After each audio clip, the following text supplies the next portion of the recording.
ayun, nandito na tayo. Nakaabang na sa barko na Santa Clara Shipping Corporation. So inuuna muna nila yung mga passenger. Daming mga pasahero, mga lods. Okay. Tapos ito yung mga sasakyan dito nakapila, private siguro. Tapos yung mga bus doon sa unahan. Tapos di ko alam kung may kasama pang mga trucks. Pero maganda naman yung barko, malaki. Ayan, napakalaki ng barko ng Santa Clara Shipping Corporation. So mamaya mag-welcome aboard tayo. Pagkarating namin doon sa Samar, doon na daw kami kakain. At hindi pa kami nagla-lunch, hindi pa kami nananghalian. So gutom na at kumain ako ng isang pirasong saging dito. Sila ang logi kasi nasa akin yung mga pagkain, nandito lahat. Pero yung saging lang ang aking kinakain. So sana makarating kami agad at makakain na pagdating doon sa isla ng Samar sa Visayas. Alright. Ayan, sabi ko, ba't ang tagal nilang dumaan dito? Wala pa sila.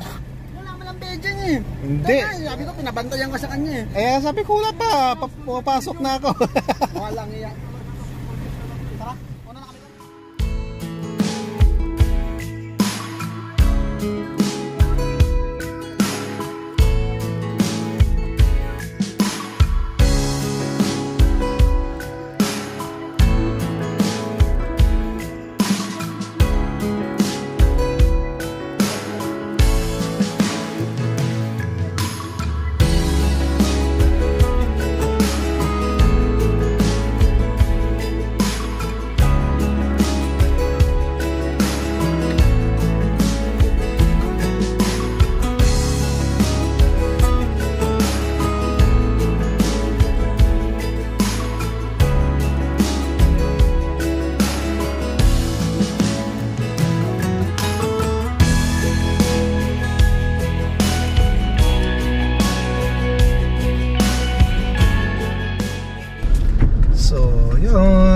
Welcome to Alin Samar. Pero alam ko hindi ito sa Alin Samar Port eh. Ito yata yung tinatawag nilang San Isidro Port, yung private port ng Santa Clara Shipping Corporation.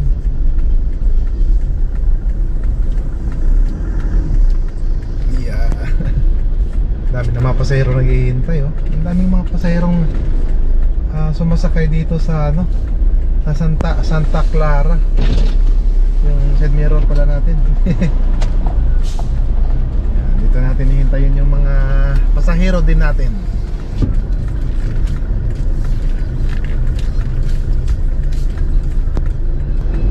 Okay. Gabi na naman tayo dito sa Samar ngayon. Yeah. Gabi na naman. Uy, nako, parang ganitang oras tayo umalis doon Kung maganda ang kalsada doon, ako na na papangitan tayo sa kalsada doon sa Quezon Province. Mas malala dito? Mas malala dito. Ano tayo, dahan-dahan na lang tayo. Sawid na natin dyan. Yung sa Manico, maganda na yan pa. Punta na yan. Sa Manico hanggang sa ano naman na? Liti. Liti ba nom? Oo. Liti. Kaliwa, kanan. Kanan. Kawan. Ano naman ito? Ito pala ang Northern Samar. Dito banda. Eastern Samar doon sa kabila. Tatlo to eh. Northern, Southern at saka Eastern.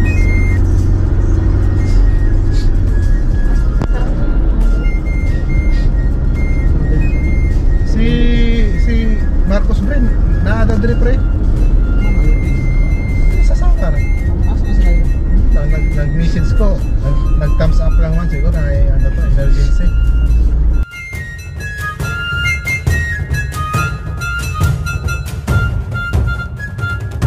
So ayun, quarter to 6.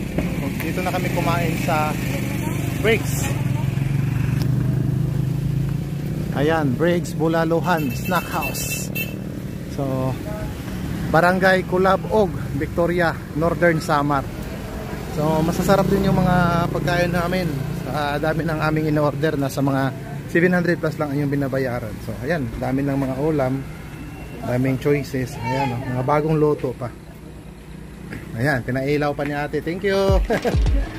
Tapos, ayun, meron din sa dito kung gusto niyo ng mga toyo. May mga display din sa dito mga toyo. Ano to ate? Bagoong? Ginamos, no? Ah, ginamos, tama. Ayan, oh. Tama-tama pang ano, take home. So, meron din sa dito mga chips. Tapos, ang pinakamasarap na amin nakain ay yung nilagang kalabaw. Pwede pa bukas ate? Oh, ayan, oh. Napakasarap na nilagang kalabaw. At saka napaka-bango. Nagugutom na naman ako ulit. Mabango na malambot pa yung mga laman. Sakto-sakto yung pagkaloto. So, ayan, shout out sa kanila niya ate dito. Thank you ate. So, bibiyahin na kami ngayon papuntang Tacloban. Tapos didiretso na kami ng Liloan Port. Para tatawid kami papuntang Surigao City sa Mindanao. So, di baling gagabihin kami, ano naman, mas maganda yung adventure. So, ayan yung hitsura ni Abo. Sobrang dumi na. Tapos tinali na naman namin ulit kasi bumibigay yung trapal na nilagay namin sa itaas. Okay. Busog na yung mga kasama ko dito na laging nagugutom. Dami na naman yung mga baon, no? Meron na naman silang biscuits. Ano to? Ano to? Kopya. Oh. May cookies pa. Tinatanggal lang yung espalto. Meron palang semento sa ilalim eh. Ba't pa nilalagyan ng espalto? Maganda nga semento na lang eh, kasi espalto. Tapos ang espalto ang bilis lang masira. Balik naman ulit sa semento. Gastos-gastos lang. Ito yung ginawa nila espalto dito, yung mga sira. Magaling yung mayor dito. Shoutout pala kay Kiko. Si Kiko nandito sa Samar. Pag may Kiko, may shadow. Kaya ganun ba yun? Yeah, okay.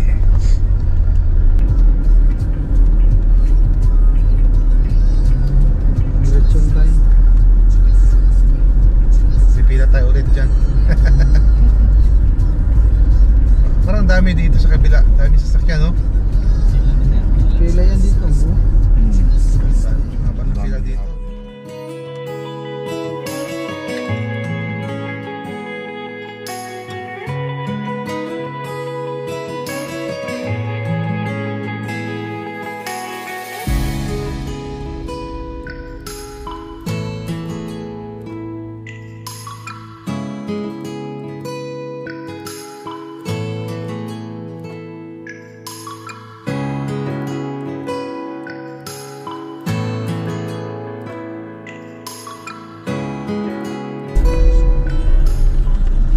Agas friends, ano mo?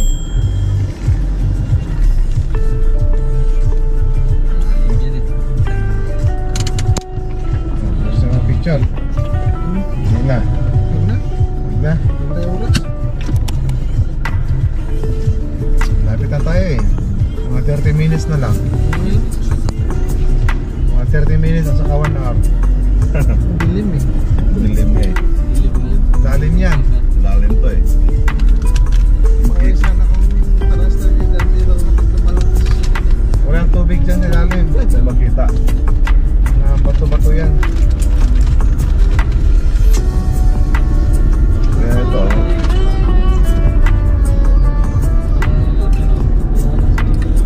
Kaya ito, ito picture.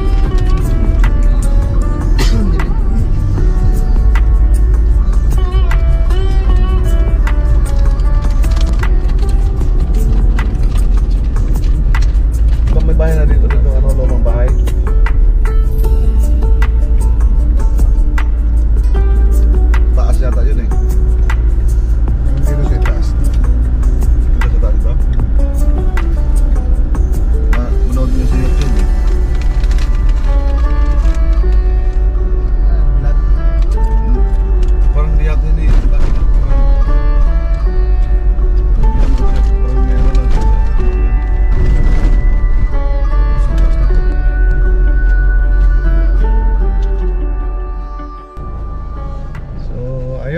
good morning. Nandito tayo sa may Liloan Port na mga Lodski.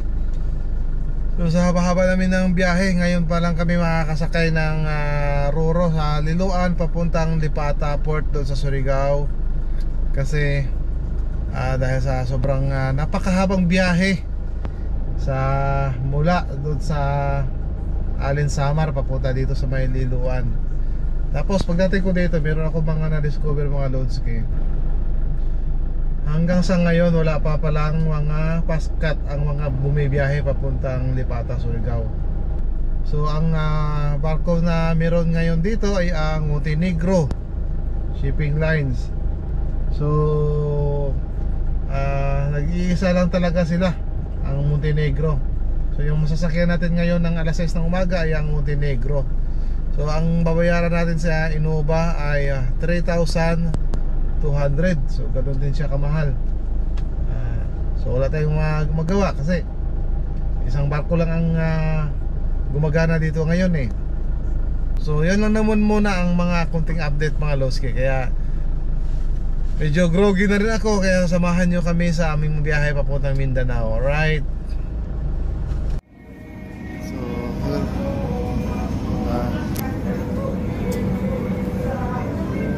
alas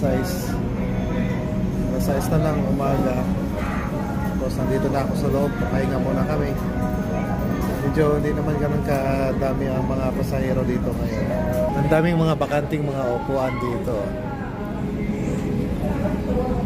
Meron din na mga kama doon, mga bed. So yung mga gustong matutulog, pwede doon sa unahan. Pero kung gusto lang dito sa upuan, pwede naman makakatulog dito. Kaya ako dito lang muna ako sa may mga upuan. Dito na lang ako matutulog. Kapag pahinga lang ng mga isang oras o dalawa, okay na. Si Bugoy, oh. Shout out kay Bugoy. Yan, kasama namin sa pagbiyahe mula sa Mindanao, mula sa Manila papunta Mindanao. Lakas ng hangin, lakas pati ng ulan.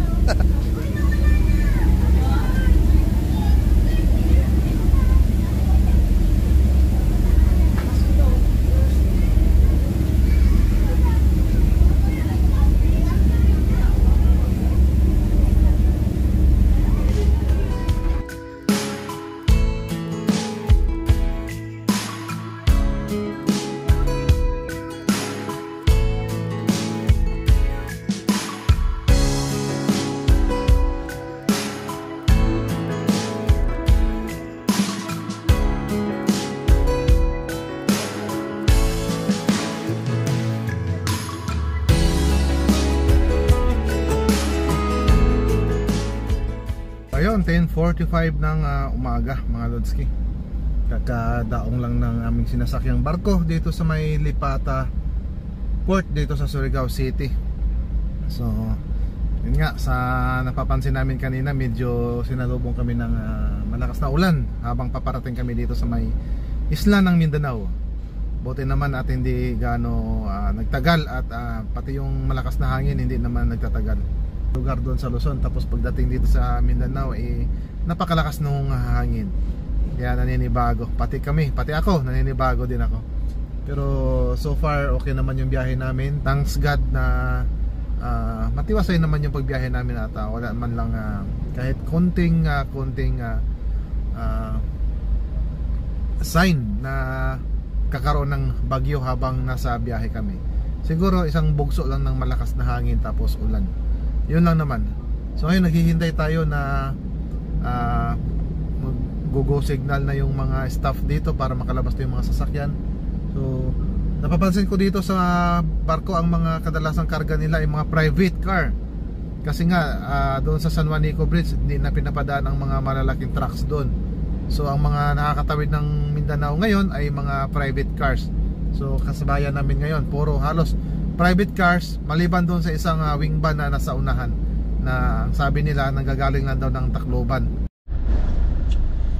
So ayun, gumagalaw na tayo. Galaw na, papalabas na tayo dito sa may barko. So welcome Mindanao.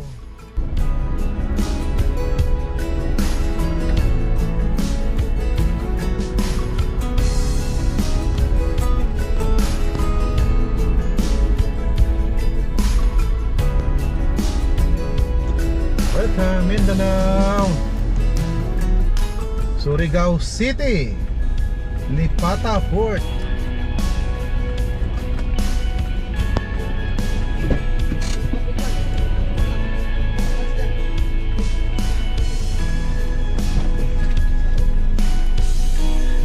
Kasi nakalagpas naman din sa immigration sa Pilipinas.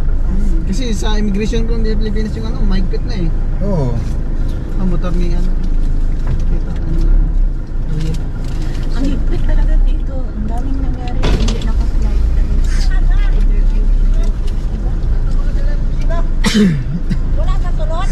Base ato sa ilalim ng opisina mo. Advanced security. Sunod na dito kay. Yung ticket ano. Pilagyan mo yung ticket. Pero dito sa Matno, kuha naman daan. Kaya ano, bili na pa doon sa Lipata. Samar. Lipata. Pulang lang in, lipatan. Lipatan. Dami nakapila oh. Laga mi dire patong sulod mi diha. Yun. XPJ. Yan sa ikon yung ticket. Ako lagi bayaran na ako. Kay palarga naman barko. Kailan ba yun? Dami Babaon nga. ako. Ay, Yung gustong tumawid. Sa Kalipura. nadiretso na. Habang ang pila to. Ito isa lang ang Montenegro. Ay mga pampila. Ibig sabihin, Grabe nga ba ang pila oh. Ang dami. Ang dami. May bus pa. Stranded to eh. Papasok na naman. Kaya pala sinasabi doon sa kabila, doon sa may nagkuha ko ng ticket. Sabi, hindi sir, alis agad yan kasi ang daming ano, ang daming mga sasakyan doon sa kabila daw. oo, kasi pagdating Kaya Kasi pagdating nga daw yung ano- dito, aalis daw agad yung barko pabalik daw, tapos babalik na naman daw ulit dito. Galing po, yung barko na yun, galing pa daw ng ano yun eh. Galing pang Batangas, biyahe punta dito, 2 oras, o 2 araw. dalawang araw.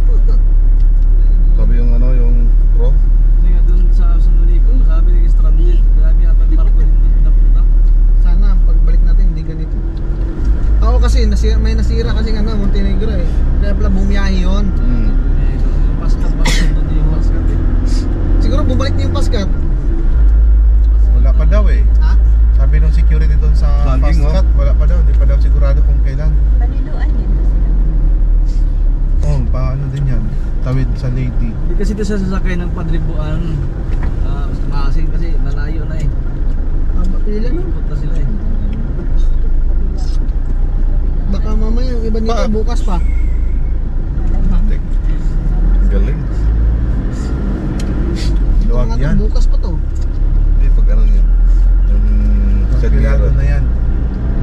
Sabi mga trucks oh. Kasi yung Hindi- mga yan, ang sakyan yan yung mga malalaki. Ano? Hindi rin to ano, kung biyahe to napuntang ano. Hindi makatawid sa Samar. Hindi ka tawad Samar. Oo. Kasi sa Pero bawal to ang sa sabi amin. meron daw ano eh, Surigao diretso na daw ng Baka yun na, no choice sila doon na yun ang sakyan nila. Katbalugan na daw, diretso na daw ng Samar. Baka yun ang sakyan nila. Baka nga doon nga yung ano eh, yung Ginting. Pascat eh. Kasi yung Pascat lang malakas doon eh. Mabilis yun kasi nung Oo, saging oh. Kaya Pascat Binuksan oh, lang ilog na doon. iba oh. ano na, namisilbin din buksan yan. Wala na yan, dating doon. Ano na yan? lahat.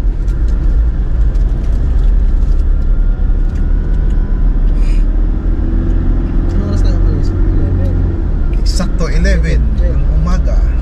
1, 2, 3, 4, 5, 6. Tapos pinipin ko ang Seven. Iligan mula dire ano 382 kilometers.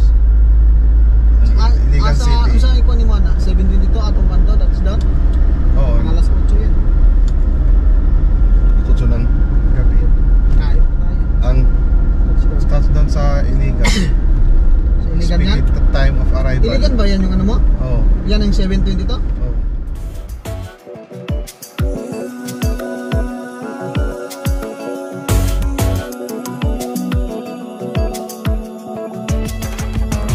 Can you hear me?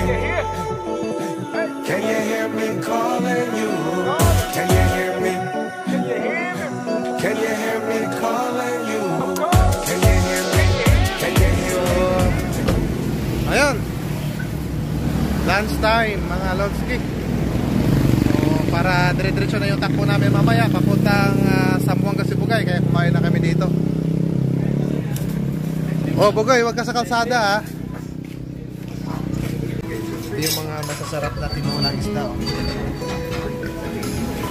Tuna yan, di ba? Hindi, ano, barilis. Barilis?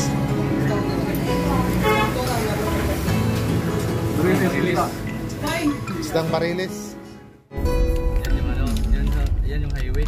Ah, ito yung highway. Oh, yan sana yung kanina. Papuntang Claveria. Ito na, kaliwa na tayo dyan. Dito na straight. Ito, may gas station, no? Ah, pwede din dyan. Okay. Wala bang gas station dyan? Wala na ba? Yung gas muna tayo dyan, oh. Bang, mahal? Mahal man.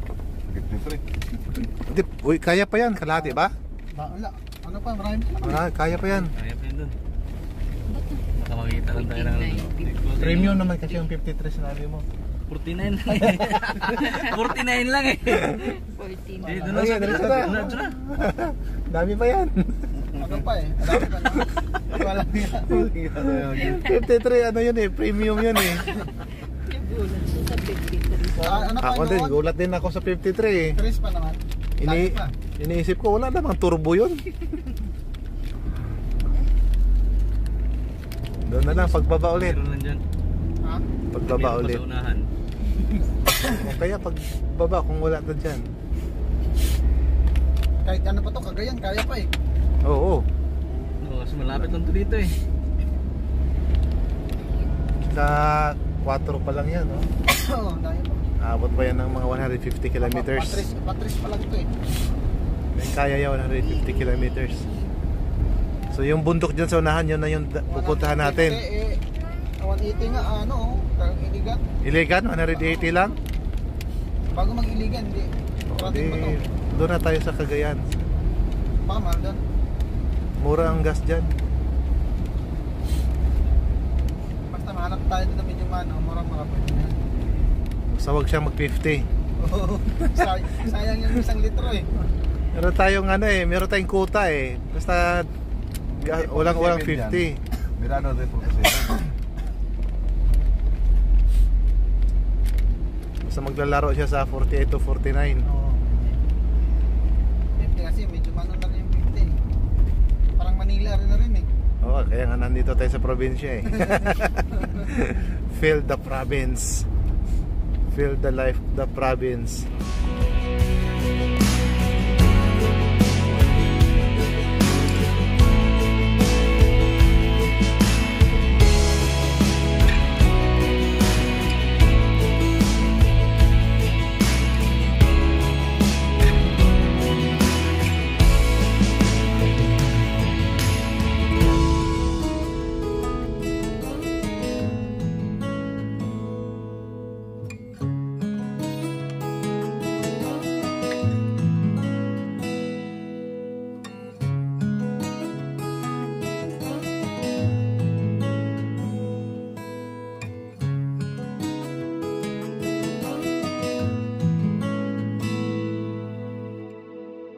Yun, mula Tacloban hanggang dito sa anong lugar dito ate?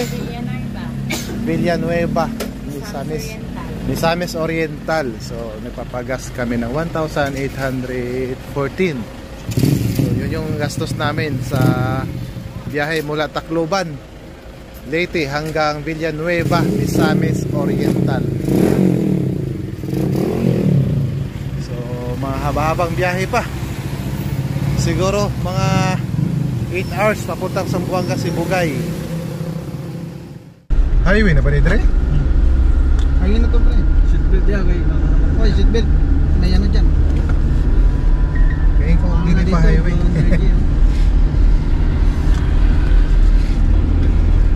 Naman ko ano sa tunga ko do. Yara. Harang-harang. Villa Luna. Wala siya. Island ba? Sa kuan? Sa Buog. Yan ang Buog. Oh, Bog. Sa Milda nabot. Traffic ram na siya, no? Gandugang sa kasikip sa karsada ba? Barato na din. 48 lang po ang sa Petro. 48. 48 lang po. Petron Dito kanina 47.75. nabutan tayo ng 24 hours dito sa Cagayan de Oro City. Yan. My goodness, napakahaba na biyahe. My goodness. Napakahabang traffic. Abutan tayo ng traffic. Pero okay lang sana talaga yun, no, kung hindi tayo na delay sa natagalan sa mga roro. Una, ang tagal natin nakaalis doon sa Matnog.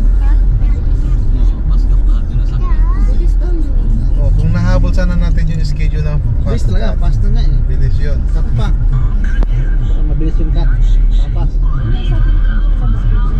Ay, at last 3:25 ng umaga. So nakarating din tayo dito sa Zamboanga del Norte. So yun, ang ating takbo from Manila to Zamboanga del Norte ay 1,648 kilometers. So di tayo nagkakamali sa estimate natin na distance na 1,600 plus. So 1,648 yung kilometer from Manila to Zamboanga, Sibugay, Zamboanga del Norte. So ayun. Yun nga lang, yung oras natin ay umaabot tayo ng almost 60 hours. Kasi umalis kami doon ng 6 o'clock ng gabi, tapos dumating tayo ng linggo ng madaling araw, 3:25 ng umaga. So enjoy ang vacation. Tapos kita-kita tayo sunod sa pagbalik natin ng Maynila.